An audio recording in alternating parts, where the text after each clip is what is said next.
There's a power dynamic involved here. Clients aren't necessarily going to report when they're traumatized. You have sometimes people coming into these places, regardless of what kind of shelter it is, but especially in domestic violence, who are sometimes at first, even few weeks, people who are not even getting under the covers. They're sleeping in their clothing. They're sleeping with shoes on. Their suitcase is still packed. They are scared and they are running from someone. And we are supposed to think in that moment that they're going to file a grievance with either the board, the executive director, the state. That's absolutely asinine. It's asinine.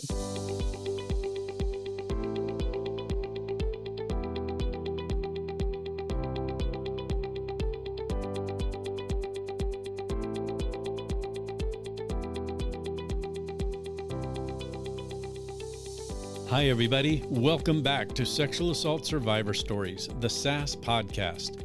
Or if this is your first time joining in, thank you for being with us.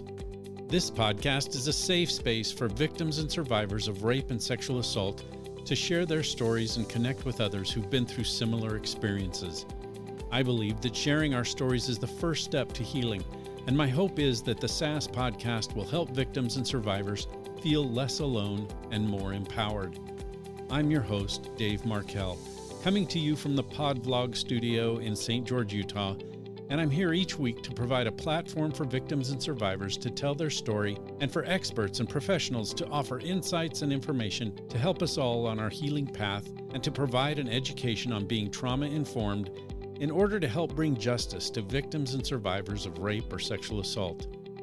If you are a victim, survivor, or know someone who is, or if you investigate or prosecute rape or sexual assault cases, or if you provide treatment, counseling, or interact with victims or survivors of rape or sexual assault in any capacity, I urge you to listen to this podcast. Remember, you are not alone, and we are all here to support you.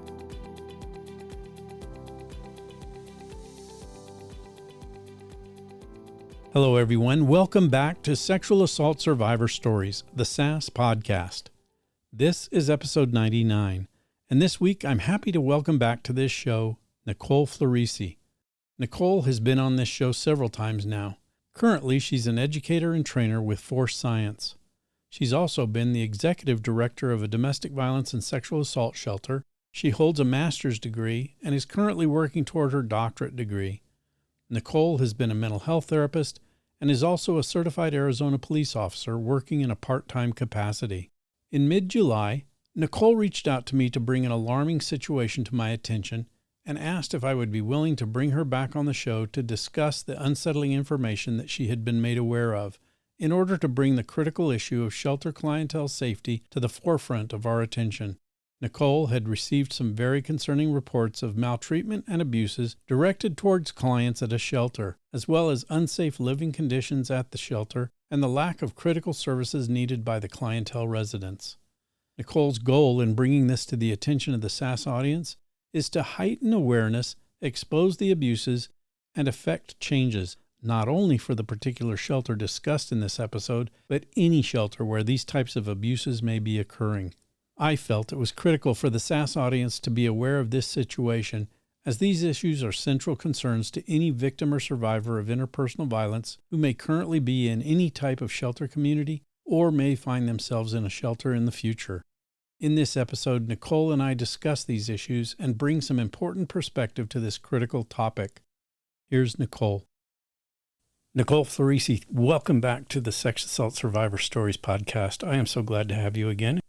Well, as always, Dave, I'm very, very happy to be here, and I really appreciate the work that you're doing. You are absolutely a voice for those who have no voice, and, I'm just part of being able to help that with the opportunity from you, so thank you. Those are some really nice words you just said, and I can't tell you how much I appreciate that. The reason I am so appreciative of that is because I get some tremendous responses. And I can't believe how many people have told me that this show is saving their life. Yeah, how powerful, huh? I believe that. Somebody with your knowledge and your background and honestly, your compassion that you have for people, this isn't just some information that you're putting out there. These are these true stories. You are giving people a voice, a huge voice as far as I'm concerned, where they may never have had that opportunity. Mm-hmm. And for some people, just being able to share their story is so cathartic. You give them that. And I think that's huge. I'm thankful that it's helping people. I'm thankful for the community that's being built. That's what's amazing. Some of my guests have contacted each other and formed other online communities where they've stayed in touch just because they met through this podcast. So it's been amazing. I love it. We're here for a specific reason. I'll just inform my audience right now. Nicole contacted me just a few days ago and told me about a situation that's troubling. And that is the response that some residents of, I'm not going to name the shelter, I'm not going to name people. I'm just going to tell you that Nicole's background gives her some insight and knowledge to a situation that exists at a domestic violence, sexual assault shelter. So there's this shelter where there has been some issues. And rather than me trying to air those issues and talk about them, I'm going to ask you, Nicole, if you would just explain how you found out about this and what your concerns are. Dave, I just want to thank you for this opportunity. Before I go into some of those details that are really concerning me, I would like to just say this to any of your listeners or any of your listeners that will pass this on to someone else, that you have a voice and there are strength in numbers. And just because in the moment in time that there may be a dynamic where maybe you are in a shelter, whether it's a domestic violence, sex assault, sex trafficking, homeless shelter, you do not deserve to be marginalized or victimized or re-traumatized by the people who are supposed to be your protectors and the voices for you. And I really hope you hear those words, because you don't deserve it. You didn't deserve it from your abusers in the first place, and you sure as hell don't deserve it from the people that are supposed to be taking care of you. And so that is basically why I contacted you, of course. And again, people will know if they look at my background where this place is. I'm not here to blast that specific name all over the country on your podcast. But what I am here to talk about is what happens when nobody listens to the people who are saying this stuff. That is what is concerning to me. So how I got to this podcast in this moment is I did used to work at this place. I was the executive director. Prior to that, I was on the board for quite a few years. I was actually vice president of the board.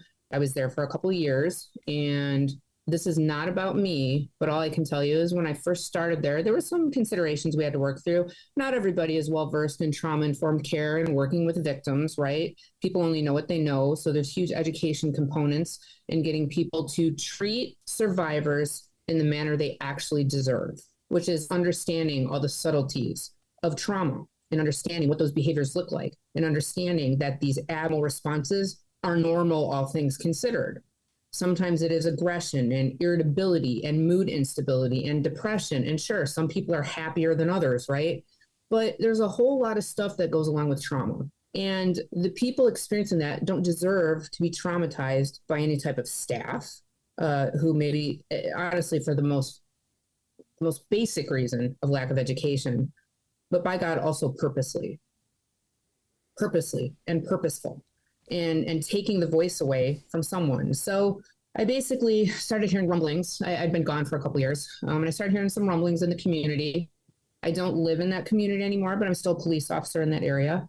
And so I started getting phone calls. People started reaching out to me, even when I was an executive director of policy. And so any client could come talk to me at any time, even if they just wanted to vent their frustration, or that looked like. And, also being a police officer, you build a lot of relationships with people. And then for a long time, I was a therapist in the area too. So I started basically hearing from individuals who were, former clients there, who were telling me some really concerning things, that staff was basically, in one instance, basically yelling at them, screaming at them, trapped them in a room. They were between them and the door. The person couldn't escape, modeling abuser behavior. And again, this is directly from clients. And the only caveat I'll say is this. Could a client lie to me? Could a former client lie to me? Sure. Any human being could lie if they choose to, right? And people sometimes in trauma, sure, there can be exaggeration, conflation, like frustration, and has to go out somewhere. But here's the thing. What I started hearing was from more and more and more individuals, to the point of remarks like, I would rather be homeless than stay in that place. I can't stand the way I'm being treated. I'm going to say a phrase, and I don't mean this demeaning, but basically if they weren't what we call the perfect victim, they were exited. And what a perfect victim is in that environment is somebody who's meek and mild and quiet and not disruptive If they have children, their children are not disruptive. And I think we can all agree in this moment, children who experience trauma have all sorts of behaviors, and they're not usually meek and mild, right? So I started hearing stuff like that. I brought it to the attention of the board. Nothing. And that was in October of last year. So I continued to hear things, and what I ended up doing is filing complaints at the state level with the funding organizations, and that became news on the front page of the paper, my name included, and I am proud of that, proud that I'm talking for the victims, because how can I expect them to talk if I'm not willing to step up for them? Hopefully telling them, hey, I'm here for you. I'm willing to talk for you. I hope by hearing me talk, maybe that'll help you be able to report this yourself. So one of the first agencies I reported it to basically blew me off and said, Nicole, it's nothing but hearsay. Hear from the clients. This basically doesn't mean anything to us. Fair. Got it. Still troubling. There's a power dynamic involved here. Clients aren't necessarily going to report when they're traumatized. You have sometimes people coming into these places, regardless of what kind of shelter it is, but especially in domestic violence, who are sometimes at first, even few weeks. I really need people to imagine people who are not even getting under the covers. They're sleeping in their clothing. They're sleeping with shoes on. Their suitcase is still packed. They are scared and they are running from someone. And we are supposed to think in that moment that they're going to file a grievance with either the board, the executive director, the state. That's absolutely asinine. It's asinine. But somebody has to speak for them. So basically, the stuff is kind of snowballed. And again, I'm not trying to throw that organization under the bus, but what I want to be able to say out to everybody is just, you have a voice and you matter. And that's really why I wanted to talk on your show. That's really why I wanted to be here, because it's so important for people to know you don't deserve that type of treatment. There is strength in numbers. In this instant, clients actually have talked to the newspaper. They actually are reporting to the state. I hope that is the weight that's necessary for something to be done. And so I just encourage people. I know it is hard. In fact, I actually think it's an unreasonable expectation for us to put that on clients and survivors and victims, right? But sometimes we have to ask the unreasonable, which is, if you're experiencing that, it has to be told. And so that's, and that's kind of a really convoluted version of why I'm here talking to you, because it's just I'm so frustrated and appalled at stuff I heard. And then the stuff that is confirmed, right? And I'm sure in your experience and other people listening to this, they've either experienced that themselves, unfortunately. Again, it's not to take away from the agencies and organizations out there doing stellar, absolutely fantastic work, treating people in the manner they deserve, doing all the right things. Absolutely. But that is not everybody. And you've probably had people on your show that have experienced horrible things like that. It's beyond unfair. There's almost no words for it when we think of people who are already traumatized, already experienced abuse, and then put in a situation, and I'm just saying a home in quotes, right? This is supposed to be their home for that moment. Home is supposed to be safe. Home is supposed to be safe.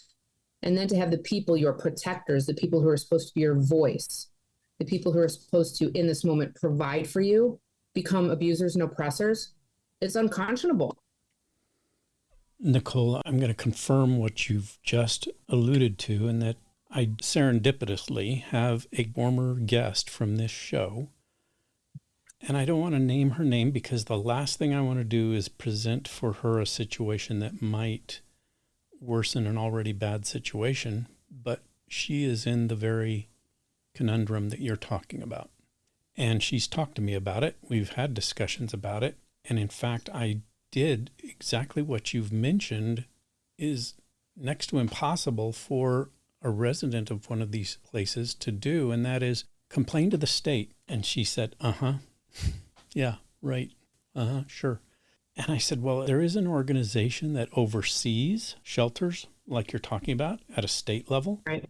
And the hardest thing to do is, like you said, for one of these clients, one of these residents to reach out, number one, not knowing who in the heck they're supposed to reach out to at that organization, what will happen if they do, all of those fear issues that you just mentioned, not to mention the repercussions that come down once the administration or personnel that they're complaining about find out that that's the person who made the complaint, and it's almost impossible for them not to find out because of the way complaints have to be filed, they can't be made Right. anonymously or the complaint goes nowhere, but they go nowhere even if the name is attached for the most part. My question to you is, when they do reach out, if they are of the personality that says, I have to do something, I have to say something, what do they say? How do they say it? And who do they say it to? So I can speak primarily for Arizona because that's, obviously where the state I'm in. So there's some guidelines depending on where you get your funding, of course. So I just want you to imagine we're in organizations at minimum with some state and federal funding for just a moment, not privately run just on donations. What should be available to people in domestic violence? This should be in all 50 states if they have federal funding, like from an agency like VOCA, out of the victims of crime, stuff like that. Grievance forms are required for clients. They should be accessible to clients, and grievance come in different levels. So you can file a grievance. Well, let's just go with the basic nonprofit at this point. You can start with the executive director. If you don't feel you got resolution, you can go to the board. Past the board, I'll be honest with you, in my experience, that's a waste of time. I hate to say it, it's a waste of time. You need to go to the people with the power, and the people with the power are the funders, and that's like VOCA or your state agencies that run it. And you're right, that doesn't mean it's a magic answer. I mean, I'm going to be honest, but in my experience, I'll at least give it out of the agencies I did file complaints with. There was one who cared. And I know that sounds really, I don't mean it as like horrible or even in a funny, facetious way, but out of the three I talked to, one was fantastic. They were open to listening because they care about survivors. The first agency I talked to, waste of time. Third agency, didn't even acknowledge that I sent them anything. Whether that's their policy or not, I don't know. Nobody ever reached out to me. But, I felt at least acknowledged from one of the state agencies. At least they had the common decency to reach out to me. Great conversation. And I think survivors deserve that conversation as well. What should they say? I don't mean this way it's going to sound, but the truth, their experience. What was done to them that created, did they feel exited unfairly? Are they not receiving, and I'm not saying a survivor is going to know these clinical terms, right? Are they not receiving trauma-informed care? How are they being treated by the staff? Like the example I gave you, never should a staff member trap anyone inside of a room in between them and an exit. Raise their voice. The only time you raise your voice at people is like a safety consideration. You have to stop a behavior. I mean, like it is safety. It is dangerous. We should be yelling or screaming at our clients and residents. It's not appropriate. They've had enough of that in their life. If the staff is modeling any type of abusive behavior, and maybe sometimes what the staff is doing is okay and you don't know that. I get that. We can't know everything. But what I would tell clients is to share your actual experiences. There are some people who are going to listen to you. I'm going to be realistic and tell you, no, you're right. It's not all of them. That's the problem. There is no blanket answer. That's the challenge. And you know that from working this as long as you have. Yeah. I mean, why do, even from a sexual assault person, why do the majority of sexual assaults go unreported? Right. Because people don't feel they get listened to. There are going to be people in the audience who've never, ever associated with a shelter of any kind and are going to wonder what the heck is happening in these shelters. How in the world could this even exist in the first place? Aren't the people who run these shelters and work at these shelters compassionate already? Aren't they in this business because they want to help? So if that's the case, how does this develop? And I think you can address that probably better than anyone, having been an administrator in one of those places. Answer that question for those people who are like shocked that this could even happen. So one, I would just say the ideal you just said sounds really great. Shouldn't the people who go into this type of job be compassionate, have an appropriate level of empathy, care, service above self? I hate to pull the blinders off of everybody, but don't think that's who gets into all these kind of jobs. That is not the 100% of the people who work in this. You get what you pay for. And that sounds really horrible, but I'm just telling all of you, it's not like your victim advocates are paid well. They're not. I mean, I'm just going to flat out tell you, not domestic violence, not victim advocates, not sexual assault advocates. It's not a job that you get into to make money. It's beyond, it really truly is a service above self. And beyond that, I really truly think it's a sacred calling to work with survivors. I really do. Mm-hmm. But let's tear this apart like a little onion. A lot of people do get into this job because they have previously been abused. Let's start there. If that is not rectified, there are still trauma symptoms. Perhaps there's other considerations, burnout, compassion fatigue. Every day, just like therapists or first responders, you're hearing horrible things every day. That is very wearing. So some of it is it's just like one story too many in the crack. That exists too. Mm-hmm. Totally separate issue of we should be much more supportive of our advocates. And we need to be providing them with resilience and coping strategies and, a healthy work environment. So 2 conversations on that one. Yeah. But as harsh as it sounds, there's some people who just don't belong in that work who are there. They don't care about clients. It's all about narcissism and ego. That's it. And it's just a job for some of them too. Yes. But that narcissism and ego issue is one that I think really needs to be addressed, because so many of the people that are in that situation come from narcissistic relationships, from abusers who have narcissism and ego issues to the point that they're abusive physically, sexually, emotionally. And in the situation that I'm familiar with, even to the point of trying to do bodily harm to this person in very secretive ways. But I think it's important that you've hit the nail on the head, that the people that apply for these jobs aren't these overwhelmingly compassionate, educated, trained, knowledgeable people who are seeking out positions that give them the opportunity to shine in providing the healthy, compassionate relationship that caregivers really do need to administer. And I think one of the important aspects of this, not only in terms of who gets these jobs and how even screening for people who work there actually takes place or not, but one of the things that, like I said, you alluded to earlier was that issue of whether or not it's just a total lack of knowledge of what it means to be trauma-informed, or whether they are trauma-informed and in spite of that cause injury to those people that they're supposed to be taking care of. And that can be not only that narcissistic ego issue, but also the personality type that if their buttons are pushed, they try and take their anger, their revenge out on whoever is less powerful than them. Right. Yeah, that power dynamic, I think, is the most overlooked thing that you're hitting on. It's that power dynamic, that critical power dynamic. It exists by nature of where that survivor is. Yes. Even with the lowest paid advocate, in that moment, there is a power dynamic. We, all of us, cannot ignore that. Just by nature of existence, There's a power dynamic. And you're hitting the nail on the head with that. So does that frustration come out toward the client? I can't deal, and I'm not saying me personally, this is an example. I can't deal with this client's irritability, aggression, anger, mood, whatever, cycling, whatever that is. They just won't go get help. Let me give you a couple examples and then you'll see what we deal with. I know you've heard this. Dave, I really want your audience to start thinking about this kind of stuff. I'm going to give you a couple examples of things I've heard from employees.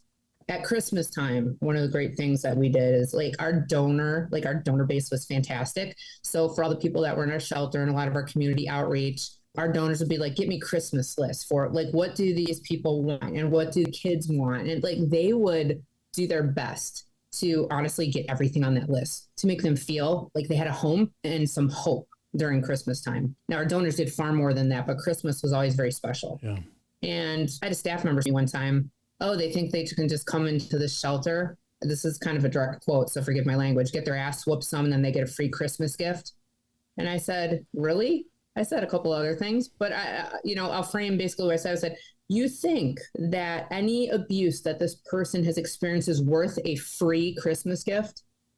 Every punch, every slap, every time they were raped, every time their kids got hurt, anytime maybe the abuser hurt their pet or potentially killed their pet, that's worth this moment. Now, I didn't say this to the staff, but in my head, I'm like, you are out of your mind. You don't belong in this job. Now, that's a visceral reaction. Okay, I'm allowed to feel like that. But then my question is, why does my staff feel like that? What is going on?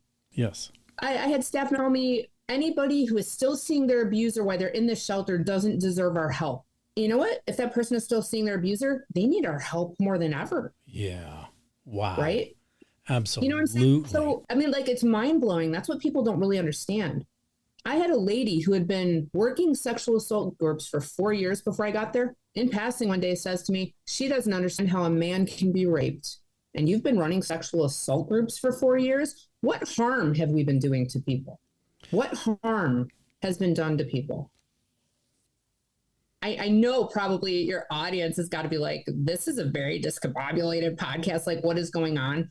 But I don't know how to get the message out there that we all need to be educated on this, because we are the only people who can hold these others accountable. We have to be willing to talk, because that one agency who basically, as far as I'm concerned, flipped me the bird and basically said, Nicole, we don't really care about what you have to say. It's all hearsay. That's a state domestic violence agency. Mm-hmm. With that statement, don't tell me you care about clients. Don't tell me. These clients, survivors and victims and clients and former clients and people in every single community of somebody that's listening to this podcast right now, they matter. They matter. And if they're not at a spot to talk, we have to. That's part of it. Like, if you know this stuff and like you're listening, I know the magic answer is not the reporting. I get that, but it has to start somewhere. Someone has to be part of the solution of reporting this kind of stuff. Like I said, to the state agencies, these clients' experiences. I am so proud of the clients and former clients who are actually willing to talk to the paper. Some of them I don't even know. Stuff I'm reporting and stuff they're reporting, I've never spoke to some of the individuals who have, in this case, talked to the paper and filed grievances with the state. I am so proud of them. And I am proud of the people who are considering reporting. And just hearing that, and I asked the newspaper and I said, will you do me one favor if you're going to run the story? I said, give the clients the information of where to report at the state level. It doesn't matter at the organization anymore. It matters that in your article, you say, there's somebody that's going to listen to, and here's that contact information. I think that's really important. And so I just want people to understand it is not fairy dust and roses out there, and we need to do better. If you are an organization that is either it's a for-profit and you have a board, or a nonprofit and you are a board member, you are also responsible for what is going on in that organization and in that shelter. And you are a direct reflection of that client's experience. And by God, it should matter to you too. It is not just, I took this for whatever reason, a power trip on the board, or it's going to look really good in my resume. If you picked an organization that has to do with service above self and is serving survivors and serving victims and doing that kind of stuff, you had better be solution focused and client focused. And if you're not, you need to take a good long look in the mirror and get off that board. Wow. Strong. And it needs to be that strong, Nicole. You've got to be able to say that. And I need to be able to say that, because that's how critical this is that we have to be that strong, that demanding, because the converse of that is so scary. What you're talking about, somebody being falsely imprisoned, made to relive possibly exactly what they came from, and they're in a shelter to get away from, and it's happening again. We're talking trauma on trauma, and trauma is cumulative, and we're talking about issues that may never be resolved. Where is that person to go? Say they do get out of that situation, they're certainly not going to be very anxious to go into another shelter. They're certainly not going to have any other recourse in terms of places to go. I just think that everything that you're talking about and emphasizing is so critical. Me talking for them isn't good enough. You know what I mean? Yeah. It's a starting point, but not everybody's going to listen to me. And so that's the frustration. I would talk for all clients. I could have an open door policy and be like, share with me your experience, and email me or call me or text me or whatever it looks like. And I would be the first one to say, I am here for you and I will be your voice. The challenge comes in when my voice isn't good enough. Mm-hmm. I already know that from some of the state agencies, not all of them. Mm-hmm. Not all of them. When some of them, like I said, basically flip me the bird and it's not good enough. God forbid they do that to a client. You're spot on. Absolutely. So if they're willing to do it to me, I sure as hell feel they would do it to the client. Absolutely. That's the frustrating, so I'm asking them to do something I really think is unreasonable in their situation with the potential of it not even working. And it's like the hamster wheel. So it's like I'm asking you, there's no magic answer. And I'm asking your listeners, we have to be in this together. Where is the accountability level, because we should not, it just boggles my mind in this day and age with the resources, with the training, with the education, with what we know about trauma, what we know about resilience and coping skills for both survivors and for staff and for advocacy work, all of that. This is where we're at. Seriously. Yeah. This makes my blood boil. And I know it does yours, because I know your personality and I know the level of dedication and concern and true empathic compassion that you have for victims and survivors. as well as people who just find themselves homeless for whatever reason. It is such a predicament. Let me ask you this, Nicole, going back to where we first started, you said you know of several clients who've voiced complaints. Just a rough number. How many people are you aware of in a ballpark figure that are... Are you talking the ones that talk to me directly or in general for the organization? Or that you know of that have got complaints that they wish they could air to somebody who could do something about it? Right now, 25. Wow. And I'm sure there's more. I'm sure there's more. Yeah. Those people who have been willing, and the challenge comes in, you get into kind of a pickle with client confidentiality. Okay, we all know that. And I don't mean that in a bad way, but like, imagine you're the executive director of a domestic violence situation, a shelter, and a client files a complaint. You can't publicly answer that complaint. You can't say anything about that client. It's against federal law. You have to protect their confidentiality. So a client could make also, like all over the world, make a absolutely false complaint, right? What can an organization say to it when they can't even acknowledge you exist? Not like, yes, you were my client. Yes, you're a former client, or no, they never were a client. You don't get those options, right? I really need people to understand that an organization can't really say, this one actually said it, we've never received a grievance. You can't really say that. You can't really acknowledge that. But I know clients who have told me, now here's the thing. This is technically hearsay to me. When clients have come to me, I have always encouraged them as hard as it is. And initially it was file a grievance with the board, start there. And then if there's no resolution, file a grievance with the state, the funders. I've had clients tell me they did file grievances with the board and were never contacted. I can't speak for the client. Do I know if are they just telling me that to keep me happy? That is a reality. They could be telling me that. Sure.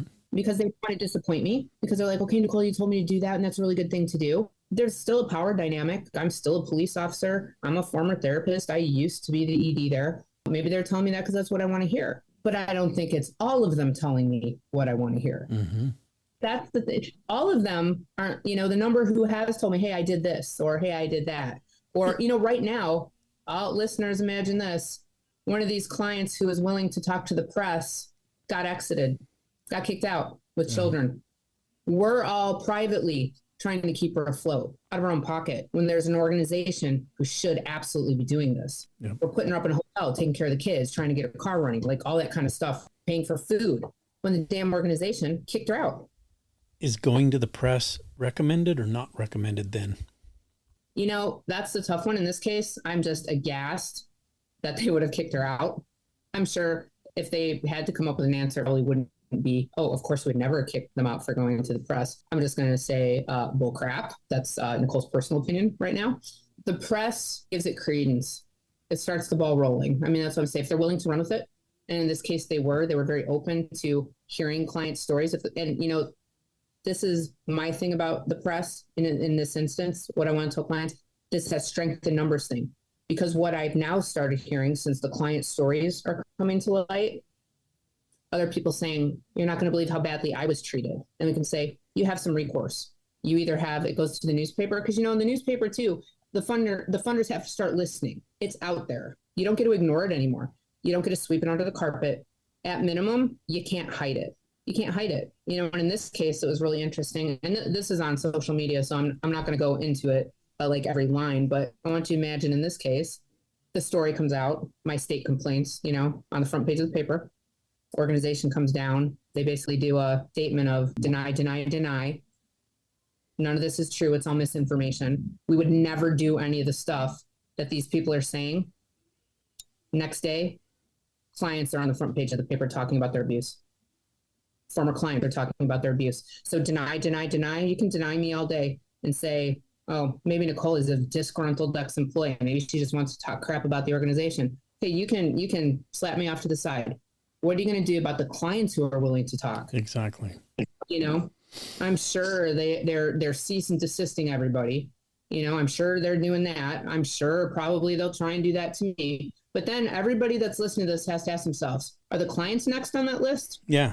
Well, and they're going to try and silence the clients. And what is going to happen if they do try and silence the client and the client says, I don't give a hoot about your cease and desist letter.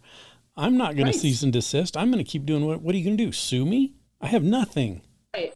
What are you going to do? You can't harm me. I'm already being harmed by the very organization that you claim to be, providing help for people like me. And that's why I'm complaining. So do whatever you want, Right. but fix the problem. And that's the reason that's the reason I talk. It's not about, I believe in the mission of this particular organization. Absolutely. I've spent a lot of years in one capacity, but part of my complaint was, as a police officer, I cannot, under any circumstance, put anybody in that shelter. I would pay for them out of pocket. I would put it on my credit card to put them in a hotel, or pay for the bus ticket, or pay for food out of my own pocket with money I don't really have, rather than ever put them in that place and ever subject them to any type of victimization or re-traumatizing treatment. I would never do that to anyone. And so that's me. And hopefully other people are looking at this going, holy hell, we can't do that either. That's what I really want. Accountability. The organization, the mission should still go forward, but for the survivors. Because I can tell you what, I believe this is about police work too. If it's about you, wrong job. If it's about you, it is the wrong job. Service above self, different ballgame. Like I said, sacred calling. Yeah. I believe that about first responder work. I believe it about the military. And I sure as hell believe it about advocacy work and dealing with a population of survivors. And so anybody who is in that job, if your ego is in that job, get out of that job. Yeah, these are not about you. It absolutely be about the people we're serving. It is not fun. I mean, there is no gratitude in trauma. And that's where I think the ball gets dropped. There's an expectation. I put a roof over your head. I gave you clothes. I fed you. I put your kids in school. By God, you should be grateful to me. Gratitude comes when your amygdala settles down. Gratitude comes when you are done with fear. Yeah. Or you have time to sit for a moment with yourself in silence and not be worried about running.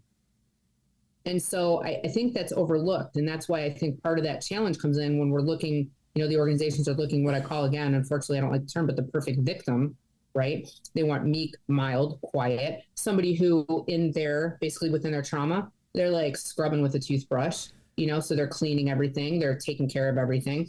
And it's like, there's so many levels and so many facets of behavior that accompany this, that there's no absolute, there's no quote unquote normal behavior. There are all sorts of responses. And if people aren't trained on that, they're going to harm survivors. These are not hard fixes. No. Yes, it's hard to find employees these days, good employees, especially if you're talking trauma-informed employees. If they're not degree-holding, educated, or experienced advocates of understanding trauma, that is a very difficult find. But getting rid of the people that are causing those problems isn't a difficult issue, unless you don't have somebody to fill that person's position. And I understand that, but at the same time, what you're saying is much more critical than finding a replacement for a horrible employee. Unfortunately, a lot of that in an organization, that is part of the culture. So trauma-informed care can be part of a culture, and so can lack of trauma-informed care, yes. Right? Even when you're introducing it, and even when you are trying to move forward, sometimes like turning an aircraft carrier, it'll turn, but it takes a long time, right? Like it can happen. And even the education component isn't fast, but I just think that we forget there's so many layers to the employee levels, to what do you do for coping? What is your resilience? Like, what are your resilience skills? Advocates are an overlooked part of that conversation, whether it's a victim advocate attached to a police department or it's a victim advocate, DV, sexual assault advocate in organizations like these. They're overlooked. They get trauma dumped on them all the time. They many times have their own. And then what? Yeah. There's so many layers to it. And I like to think that 99% of those layers, there is like not malintent, but then holy cow, when you come out as an organization in solidarity with a board and say, we know nothing about this, and I can show you when I told you about it, October of 2023, you're a liar. You're a liar. So I think the press probably has that one. I think I sent them everything, but it's like, you can come out and say you knew nothing. Well, let's go back to the email where you were told about it. because nothing you have to say after your statement holds any weight. It's just nothing but a bunch of words and deflection. You know what abusers do? Deny, minimize, and blame. Yep. And holy cow, if you want a playbook how to do that, their statement from that organization follows that to the T. You talk about like how that feels inside, our blood boiling. You just shake your head because sometimes there's really no words. There's just no word. And no quick answers. I said earlier, this isn't hard to solve. Yes, it is hard to solve. It's hard on multiple levels. It's both hard and not hard at the same time, right? Yeah. But it's the knowing, allowing it to be accountable. The knowing what to do isn't hard. It's the implementation that's hard.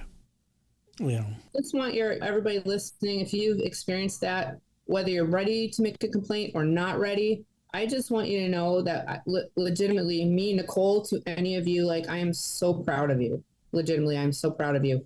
It is hard to be in that position. And if you're even considering talking about stuff like that, it is scary. It's scary, to think, okay, at least I have some food. At least I have a roof over my head. At least I have somewhere to sleep for the moment. And if I open my mouth, maybe I lose that too. Now, you should never lose that for sharing your experience, your story. Never. But holy cow, that is scary and that is hard. But I just want everybody that's listening to know there is strength in numbers and you have a voice and you deserve to be heard. You deserve to be heard. I think just like with rape and sex assault, we need to normalize this discussion to bring it to the spotlight. Because in the police world, as you know, you work this world, we used to treat sexual assault victims like absolute crap, right? We didn't know how to interview. We didn't understand trauma-informed anything.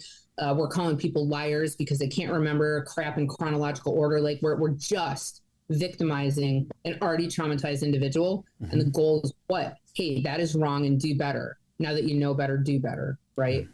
So there's accountability there. And there should be accountability on the other side of this too for that type of organization. We should never be re-victimizing or traumatizing anybody in our quest to help them. I don't think you can train compassion, and you can't train caring. And some people actually, again, I believe they really have that service piece. It's just part of who they are. They look at every opportunity that serves above self. I know a lot of people like Nicole, that phrase is overused, but holy crap, when we remove the human being out of this type of experience, we have done a disservice. And I think people, whether it's doctors and sometimes police officers, first responders, and even therapists, we get so inundated with the crap that we forget that the people we're dealing with are human beings, and we need to treat them in the manner that they deserve. We can't take the human being out of the human experience, and we need to all remember that no matter what facet that we're dealing with. Right. Thank you. Thank you for reaching out to me to get this message out. And I will. I'll do everything I can to promote this episode and to keep bringing attention to it, because this problem needs to be addressed. It needs to be solved. And the sooner the better. Lives are at stake. Thank you so much. Because like I said, I feel like in some cases I am probably just rambling. But thank you for the opportunity, because I really appreciate letting people know that they matter. That is the beauty of what you do. I truly, truly believe that. You give people the opportunity to know they matter, and by proxy of every single person you have on here, that gives other people hope. Even when we're talking about dark topics, and even when we're bringing the negativity to light, saying like there should be accountability for this or that or whatever it is, foundationally, there's still hope. There's still hope. This opportunity gives that. So as circular as this was and as all over the place, thank you. We'll be in touch. All right, I'll chat with you again soon. Bye. Bye. That does it for another episode of Sexual Assault Survivor Stories, the SAS podcast. Thank you all for joining us today. I'm extremely grateful for the information and situation brought to light concerning the safety and well-being of shelter clients by our guest, Nicole Florisi. Her dedication to advocating for the safety and well-being of shelter clientele has illuminated critical gaps in services and alarming instances of maltreatment. Nicole's insights have underscored the urgent need for systemic changes within shelters, ensuring they uphold their mission to provide sanctuary and support to survivors of interpersonal violence, as well as homelessness.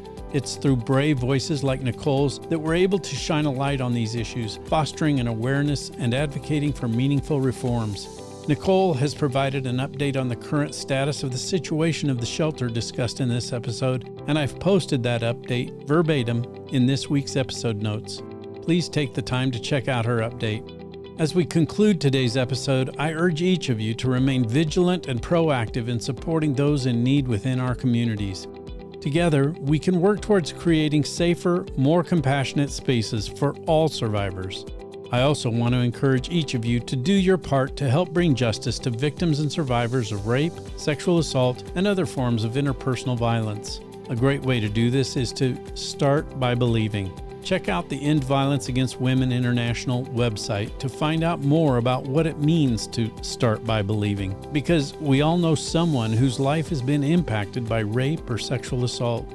Thank you once again for tuning in. Please take the time to rate this show and leave a review. Doing this would be appreciated more than I can say. Until next time, stay safe and stay strong. We'll see you next week.